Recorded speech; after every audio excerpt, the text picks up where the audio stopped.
The real sin of Sodom was not what your pastor told you. It was not the men at Lot's door. It was not what happened that one night in front of that one house. That was the symptom. That was the eruption. That was the final discharge of a disease that had been growing in the bones of that city for generations. And the prophet Ezekiel tells you by the very mouth of God himself exactly what the disease was. He names it. He spells it out. He leaves no room for guessing. But for 2,000 years, the church has skipped over that verse, hidden it in the footnotes, and preached the symptom instead of the sickness. Because the actual sin of Sodom is too uncomfortable to preach in a Western pulpit on a Sunday morning. It is too convicting. It is too current. It is too much of a mirror. The Bible says God himself looked down on Sodom and said, "Their cry has come up to me." The Hebrew word there is zark, the same word used when innocent blood cries from the ground. The same word used when slaves in Egypt cried out under Pharaoh's whip. Whatever was happening in Sodom, it was not just sexual sin. The earth itself was crying. And by the time you finish this video, you will understand exactly what the Bible says was so dark, so systemic, so deeply woven into the daily life of that city that God did not just judge it, he erased it from the surface of the earth. He turned the ground itself into a graveyard so toxic that to this day, 4,000 years later, nothing grows there. The location of ancient Sodom is the lowest point on the entire surface of the planet. The water is too salty for fish. The shoreline is white with mineral deposits. Step on the ground and the soil crunches like bone. The land remembers what the people forgot. This is what they were really doing. This is the sin Ezekiel named. And this is the mirror God is holding up to every nation that has ever grown rich and forgotten the poor. Read that again. To understand the sin of Sodom, you have to understand what kind of place Sodom actually was. Forget the cartoon image. Forget the small huddle of mud huts in the desert. Forget the Sunday school flannel graph. Sodom was a jewel. It was the wealthiest city on the southeastern shore of what we now call the Dead Sea, but 4,000 years ago, that water was alive. The Jordan River fed it. Springs flowed into it. The plain of Jordan was, in the words of Genesis 13:10, like the garden of the Lord, like the land of Egypt. Read that again. Like the garden of the Lord. The Hebrew text compares the plain of Sodom to Eden. Lush, watered, green, productive. The most fertile valley in the ancient Near East. This is why Lot chose it. When Abraham gave him first pick of the land, Lot looked east, and his eyes locked onto Sodom because it was the most desirable real estate in the entire region. Genesis 13:11. Lot chose for himself all the plain of Jordan. He chose it because it was paradise. And the archaeology backs this up. The site most modern scholars now identify as ancient Sodom, Tall El Hammam, on the northern plain of the Dead Sea, has yielded staggering evidence. A massive Bronze Age city, 40-foot thick mud brick walls, multi-story palaces, sophisticated water systems, pottery from across the ancient world, evidence of trade with Egypt, with Mesopotamia, with the Aegean. Sodom was not a backwater. Sodom was a capital. It sat on a major trade route. Caravans poured into its gates carrying spices, silver, wine, lapis, lazuli, slaves. The city grew so wealthy that the king of Sodom, Bera, was confident enough to wage war against an alliance of 4 eastern kings, and when he lost that war, 4 other kings came running to bail him out, because Sodom's wealth was that important to the regional economy. This was not a small city, this was a power, and in that power, in that wealth, in that fertility, something began to rot. Imagine waking up in Sodom. The morning sun catches the polished stone of the city walls. Servants are already in the streets, bread is baking, wine is cooling. The market is opening, and the merchants are laying out fabrics dyed in colours most of the ancient world had never seen. Tyrian purple, Egyptian blue, Indian saffron. The wealthy of Sodom had everything, and here is the detail that should make you sit up. In a world where the average person ate maybe 1 full meal a day, In a world where most labourers in surrounding villages owned nothing but the clothes on their back, in a world where children in the next valley were dying of starvation at age 4, the people of Sodom had so much excess food that the historian Josephus, writing 1,000 years later, said they had grown insolent with it. Insolent with food? That word is going to matter in a moment, because that single word is the door into the real sin of Sodom. Open your Bible to Ezekiel chapter 16, verse 49. Read it slowly. Read every word. Because what you are about to read is God Himself, speaking through His prophet, naming the sin of Sodom by His own mouth. Behold, this was the iniquity of your sister Sodom. Pride, fullness of bread, and abundance of idleness was in her and in her daughters. Neither did she strengthen the hand of the poor and needy. Stop. Read that again. Did you catch what is missing? Where is the part about the men at Lot's door? Where is the part about the perversion? Where is the sexual sin that every Sunday school in the Western world has hung the entire Sodom story on? It is not in the verse. When God Himself, through the mouth of His prophet Ezekiel, finally names the sin of Sodom, the actual disease that brought the fire, He lists 4 things. 4. And not one of them is sexual. He says, pride, fullness of bread, abundance of idleness, refusal to help the poor. Read that list again and feel the weight of it. The Hebrew word for pride here is gaon, not just pride in the modern self-esteem sense, but arrogance born of prosperity, the kind of pride that grows in a soul when life has been good for too long. The kind of pride that whispers, I built this, I earned this, I deserve this, nobody can touch me. The Hebrew for fullness of bread is sib'at lechem, overflow of food. Not having enough. Having so much you do not even notice the bread on your plate anymore. Having so much you throw it away. Having so much that abundance has become invisible to you. The Hebrew for abundance of idleness is shalvat hashqet, the comfortable peace of having nothing to worry about. The luxurious quiet of a life with no urgency, no struggle, no hunger. No pressure that pushes you outward toward God or toward your neighbour. And then the final blow. The sin that Ezekiel names that should silence every comfortable Christian who reads it. Neither did she strengthen the hand of the poor and needy. The Hebrew is striking. The word strengthen is chazak, to grip, to hold up, to make firm. It is the same word God uses when He tells Joshua, be strong and of good courage. It is the word for putting your hand under someone else's hand and lifting it up. Sodom's sin was that she would not lift the hand of the poor. She had everything, and she would not give. She had granaries overflowing, and she let beggars die at her gates. She had wine cellars deeper than the foundations of her palaces, and she watched widows go thirsty in the alleys of her city. She was rich, and she was cruel. Now hear me. This does not mean the sexual sin in Genesis 19 did not happen. It happened. It is recorded. It was real. The men of Sodom surrounded Lot's house and demanded the visitors be handed over for assault. That is in the text. It is undeniable. But here is what the church has gotten wrong for 2,000 years. That night at Lot's door was not the cause of the judgment. It was the proof that the judgment had to come. The fire was already on its way. The angels were already in the city. The decision had already been made in the courts of heaven. What happened at Lot's door was not the trigger, it was the final confirmation that the diagnosis was correct.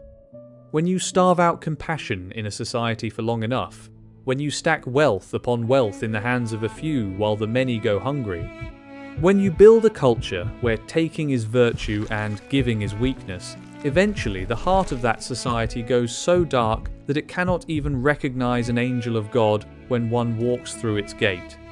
The men of Sodom did not just want the visitors. They wanted to consume them. The Hebrew word in Genesis 19-5 is yada, yes. It has a sexual meaning, but the deeper meaning is to know, to dominate, to take by force, to consume.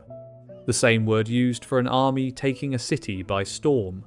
Sodom had become a city that consumed people the way it consumed bread, without thought, without compassion, without seeing the humanity of the one being eaten. and that is the sin Ezekiel names. Not lust, heartlessness. Heartlessness, so total, so generational, so woven into the fabric of daily life that the city no longer recognized it as evil.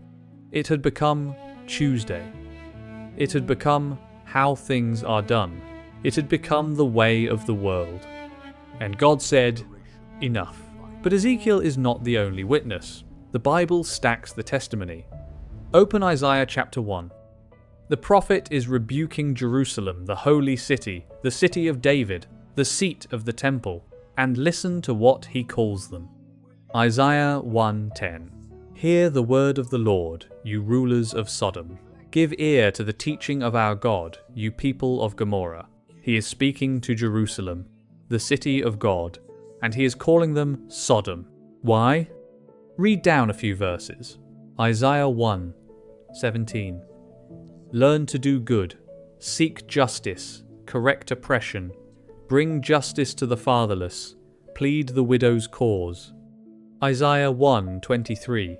Your princes are rebels and companions of thieves. Everyone loves a bribe and runs after gifts. They do not bring justice to the fatherless, and the widow's cause does not come to them. Read that again. Isaiah is not calling Jerusalem Sodom because of sexual sin.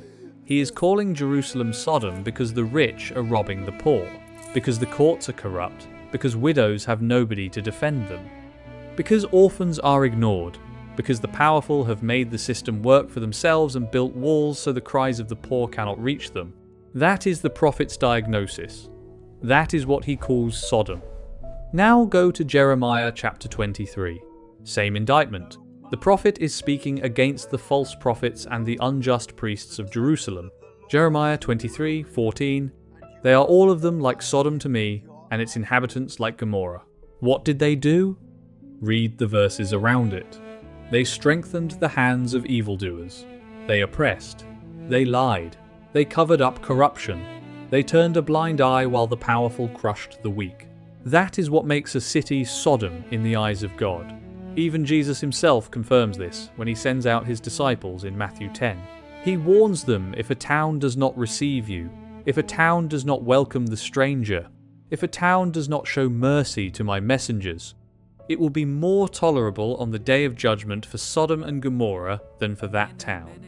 Read that line slowly. Jesus said, there is a sin worse than Sodom, and that sin is closing your door to the messenger, refusing to receive the stranger, hardening your heart against the one God sent.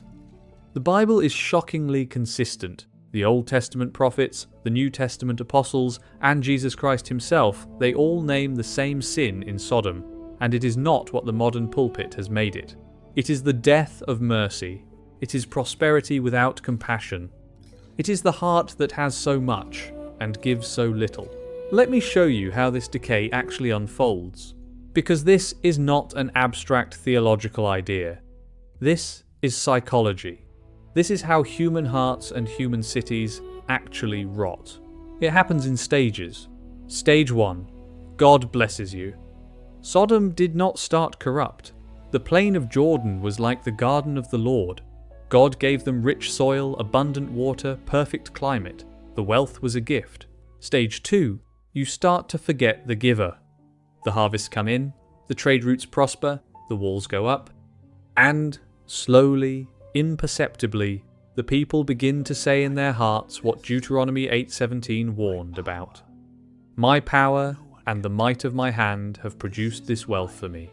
They built it. They earned it. They made it happen. The blessing becomes invisible because they have started to think they are the source. Stage 3. Comfort hardens into entitlement. The first generation in Sodom remembered hunger. They remembered the years before the harvests. They remembered when the city was small and survival was a daily concern. But the second generation never knew lack. They were born into abundance. To them, the wealth was not a blessing, it was the baseline. It was just how things are. And anything that threatened that baseline was an outrage. Stage 4. The poor become invisible. When you grow up with everything, the people without anything start to look like a different species. Not because you are evil, but because the empathy muscle was never exercised. You walk past the beggar at the gate and you do not see a person. You see background, you see furniture. You see the kind of person who exists so I can feel grateful I am not them. Stage 5. The poor become a problem. Now they are more than invisible. They are inconvenient. They are messy. They are bringing down property values. They are an eyesore at the gate. The talk in the council chambers turns to how to keep them out, how to push them somewhere else, how to make their suffering somebody else's problem. The Talmud, the body of ancient Jewish oral tradition, preserves stories about Sodom that line up exactly with this trajectory. According to the Talmud, Sanhedrin 109, the people of Sodom passed laws against helping the poor. Anyone who gave bread to a stranger was punished. The Talmud tells the story of a young woman in Sodom who secretly gave bread to a starving beggar, and when the city discovered it, they smeared her body with honey and tied her to a wall to be killed by bees. That is the world the rabbis remembered, a world where compassion had been legislated as a crime. I cannot prove that exact story is historical. The Talmud is a record of oral tradition, not direct scripture, but the shape of the memory is exactly what Ezekiel describes. Pride, fullness of bread, idleness, refusal to strengthen the hand of the poor. By the time the angels walked into Sodom, the city had been training its citizens for generations to view the stranger as a threat and the poor as a nuisance. Stage 6. The rot becomes physical. Once you have hardened a society's heart toward the weak, every other form of evil rushes in to fill the empty space. Sexual exploitation, violence, the abuse of the vulnerable. The mob at Lot's door was not an accident. It was the predictable end product of a society that had killed its own conscience. The strong always devour the weak when no one is left to say no. This is why Genesis 19 reads the way it does. When Lot tried to reason with the mob, they turned on him. Stand back. This fellow came here as a foreigner, and now he wants to play the judge. We will treat you worse than them. They did not just want the visitors. They wanted to punish the man who tried to protect them. Because in Sodom, mercy itself had become the offense. This is what hardness of heart looks like at full bloom. This is what the death of compassion produces. Now picture the night it ended. The angels had already been in the city for hours. They had seen what the prophets later wrote down. They had stood at Lot's table and heard the city outside through the walls, the noise, the laughter, the casual cruelty of a place that no longer remembered God. The mob came. Lot tried to reason. The mob attacked. The angels reached through the doorway, pulled Lot inside, and struck every man at the door with blindness, both small and great. And here is the detail that should chill you. Genesis 19:11 says, "They wearied themselves trying to find the door." They were blind. The hand of God had fallen on them. They could not see their own hands in front of their faces, and they kept groping. They kept reaching. They kept clawing at the wall, trying to find the entrance to a house where, in their last act on earth, they planned to commit one more atrocity. That is a city beyond saving. That is a heart so far gone that even supernatural blindness will not stop the appetite. The angel said to Lot, "Get out. Take everyone you have. The outcry against this place has come up to the Lord, and the Lord has sent us to destroy it." Lot ran to warn the men engaged to his daughters. Genesis 19:14. He seemed to his sons-in-law to be jesting. Even now, even with angels in the house, even after the blinding, the system had so normalized the city's behavior that the people could not recognize the warning when it came. To them, it was a joke. It was Lot being weird. It was an old man getting hysterical. Morning came. Lot hesitated. Genesis 19:16-5, words that should stop you cold. But the Lord was merciful. Even in the moment of judgment, the Lord was merciful. The angels grabbed Lot by the hand, his wife by the hand, his 2 daughters by the hand, and physically dragged them out of the city because Lot would not save himself. That is a picture of grace I cannot explain in words. A man who chose Sodom over Abraham. A man who married into Sodom. A man who raised his children in Sodom. a man whose feet were so stuck in the mud of that city that he literally could not walk out on his own, and the Lord sent angels to carry him. When Lot was finally clear of the city, the sun rose over the plain. And then, Genesis 19:24, then the Lord rained on Sodom and Gomorrah, sulfur and fire from the Lord out of heaven. The Hebrew word for sulfur is gophrith, the substance now identified in geological samples around the southern Dead Sea as pure sulfur balls, white and yellow, found nowhere else on Earth in such concentration. Visitors to the area today can still pick them up off the ground. The site of Tal el-Hammam, where many archaeologists now place the destruction, has yielded a Bronze Age destruction layer that is, and I am being technically careful here, unusual. The pottery in that layer is partially melted on its outer surface. Mud brick walls show signs of vitrification, meaning the surfaces of the bricks turn briefly to glass. Human bones have been found contorted in positions consistent with sudden, extreme heat. Studies published in scientific journals have proposed everything from a cosmic airburst to a catastrophic geological event. The science is still debated, but the Bible's claim is straightforward. Fire and sulfur came down out of heaven, and the land has never recovered. The Dead Sea sits at 1,400 feet below sea level, the lowest dry land elevation on the surface of the planet. The water is so saturated with mineral salts that no fish, no plant, almost no living organism can survive in it. Walk along the shoreline and the white crust of salt crunches under your feet like bone fragments. 4,000 years later, the scar is still there. The land remembers what the people forgot. That prosperity without purpose is not a blessing, it is a countdown. That a society which loses the muscle of mercy will eventually be ground into salt. That God will warn, and warn, and warn. And then when every prophet is mocked, when every angel is rejected, when the door has been shown again and again and again, he will close it. There is one more witness I have to bring you, because this one is so devastating that most teachers will not touch it. Genesis 19:27-8. The morning after the fire. And Abraham went early in the morning to the place where he had stood before the Lord. And he looked down toward Sodom and Gomorrah, and toward all the land of the valley, and he saw, and behold, the smoke of the land went up like the smoke of a furnace. Abraham stood on a ridge. He looked east, and he saw a column of smoke that reached the sky. This is the same Abraham who, just one chapter earlier, had stood face to face with the Lord and negotiated for that city. What if there are 50 righteous? What if there are 45? What if there are 40, 30, 20, 10? The Lord agreed every single time. For the sake of 10, I will not destroy it. Sodom could not produce 10.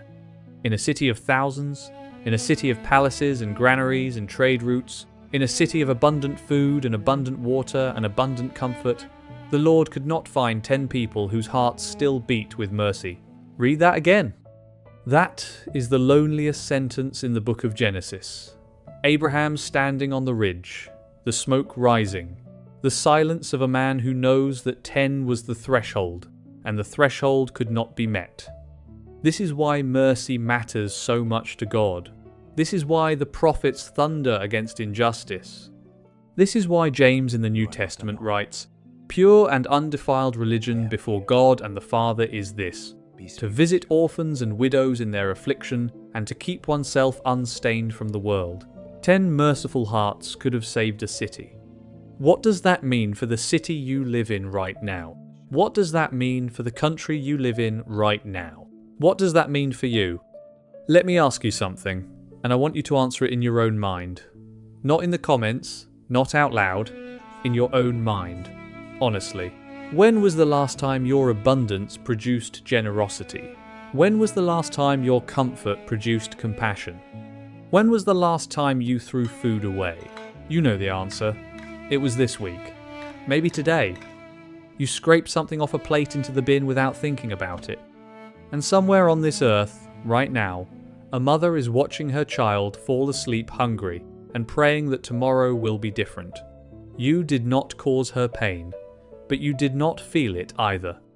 That is not a condemnation. That is a diagnosis. And it is the same diagnosis Ezekiel ran on Sodom. Pride, fullness of bread, abundance of idleness, refusal to strengthen the hand of the poor. Strip away the names and the dates and the geography. Ezekiel 16:49 reads like a profile of the modern Western world. We have pride. We are the most self-celebratory civilization in human history. Every social media platform is built to broadcast our own image back to us, louder and louder, until we forget there is anyone above us to bow before. We have fullness of bread.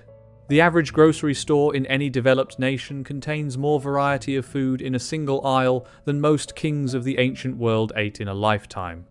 We do not just have enough, we have so much that we waste 40% of it. 40%. While children die of hunger in the next country over. We have abundance of idleness. Not idleness in the sense of laziness, many of us are exhausted from work, but idleness in the spiritual sense. Comfortable distraction, endless entertainment. Streaming, scrolling, swiping, consuming, anesthetizing a culture so saturated in pleasant numbness that the suffering of others rarely breaks through the screen. And we have the refusal to strengthen the hand of the poor. Not in every individual heart there is genuine mercy still in the world, real generosity, real compassion. I am not saying every Christian is heartless. I am saying the system we have built mirrors Sodom in ways the prophets would have recognized in 5 minutes. We have made taking a virtue. Take what you want. Take whoever you want. Take whatever you can grab while the world is distracted. The advertising industry, the entertainment industry, the social media industry, they have spent trillions of dollars training entire generations to want, take. We have built our cities just like Sodom. The wealthy at the center, behind walls. The poor at the edges, out of sight. Tent cities under bridges in the richest nations on earth. Beggars at the gates of glittering downtowns. Children sleeping in cars in the parking lots of grocery stores stocked with surplus food that gets thrown out at closing. 10 merciful hearts could have saved Sodom. What about your city? What about your nation? What about you? I am not preaching at you. I am pleading with you.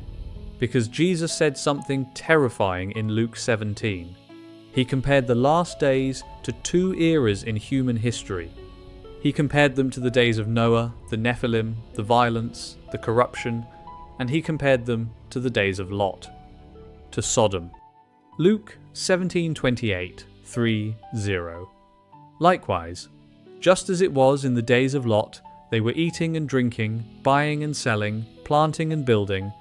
But on the day when Lot went out from Sodom, fire and sulfur rained from heaven and destroyed them all. So will it be on the day when the Son of Man is revealed. Eating and drinking, buying and selling, planting and building. That is normal life. That is Tuesday. That is the average person's average day. That is us. The point is not that those activities are sinful. They are not. Eating is not sinful. Buying is not sinful. Building is not sinful. The point is that normal life kept going right up to the moment of judgment. Sodom did not feel like Sodom from the inside. It felt like home.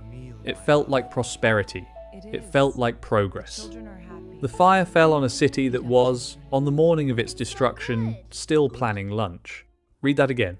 The most dangerous thing about the day of judgment is not that you will see it coming. It is that you will not. So let me ask you a harder question.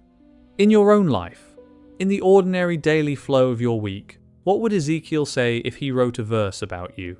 If God's prophet sat down and produced a single sentence describing the iniquity of your life, what would the 4 words be? I know what mine would be. I am not above this diagnosis. I am inside it. I have pride. I have moments when I forget who gives the breath in my lungs. I have fullness of bread. My plate is full almost every night, and I rarely thank God for it the way I should. I have abundance of idleness. I waste hours on screens that I will never get back. And I have, more times than I want to admit, failed to strengthen the hand of the poor. I have walked past people I could have helped. I have looked at suffering in the news and felt nothing. I have decided that today's compassion was somebody else's job. If I am honest, the verse God could write about me looks an awful lot like the verse he wrote about Sodom. And maybe, if you are honest with yourself, yours looks the same. That is not condemnation.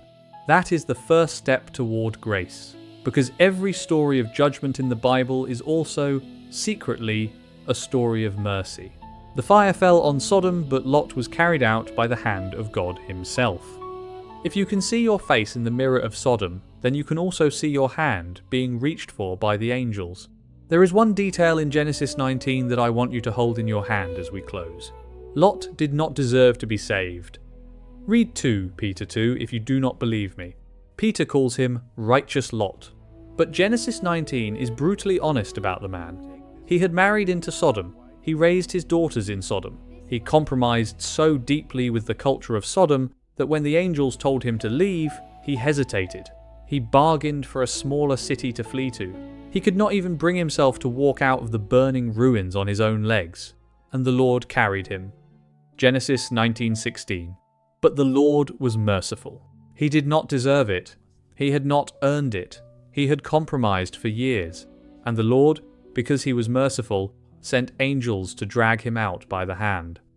That is the gospel in seed form, 4,000 years before Calvary. You do not have to deserve to be rescued. You do not have to be Tamim. You do not have to be Abraham.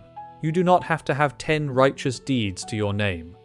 You can be Lot, half stuck, half compromised, half aware of the danger you are in, and Jesus will still reach his hand out to you.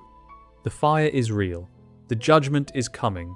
The world we live in is repeating the diagnosis Ezekiel gave Sodom 4,000 years ago, and the patience of God is not infinite, but the hand is still extended. The angels are still in the city. The door of the ark, the door of mercy, the door that John 10:9 calls, I am the door. That door is still open. You can step out of the Sodom of your own heart today, not by becoming perfect, by being carried. If this video opened your eyes to something you have never seen before, do me a favor. Comment one word below. Comment mercy if today is the day you stop being the heart that has so much and gives so little. Comment mercy if today is the day you let God's grace pull you out of the city you have lived in for too long. I read every single comment. And if you have a brother, a sister, a friend, a child who is sleepwalking through this generation, eating and drinking while the prophets cry from the gates, share this video with them. Maybe yours is the voice God placed in their life. Subscribe to Origins of Bible. Hit the bell. Every week, we go deeper into the things the modern church has forgotten, the things the academy has tried to bury, and the things your grandfather's Bible always knew were true. Sodom died because she had so much and gave so little. Lot lived because mercy reached for him when he could not even walk on his own. The fire is real. The hand is real. Reach back. I will see you in the next one.